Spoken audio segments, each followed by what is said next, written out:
how to make your Android phone faster by changing this setting. So if you want to make your Android phone faster by changing the setting, then what you need to do is first you need to open up your settings, scroll down, go with the apps section. Now under apps, you need to go with see all apps. After that, select the application that you're not using right now. For example, I'm not using Among Us. So tap on it and then you can go with storage and cache, and you can either clear the cache or clear the storage. But if you don't want the application, then you can just go and uninstall, and once you've uninstalled, then you will get some free space on your Android phone and it will make your phone faster. So in this way, if you are not using any applications, then you can just simply go and uninstall those applications. That might fix your problem.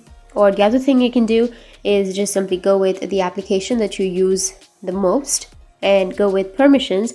Under permissions, you can just go and turn off the notifications, or you can just go with the control center, which is on the top, and here you can turn off your location, and after that restart your device, and after restarting, your phone will be fast. So that's it, and if you have any questions, feel free to comment below. Thanks for watching.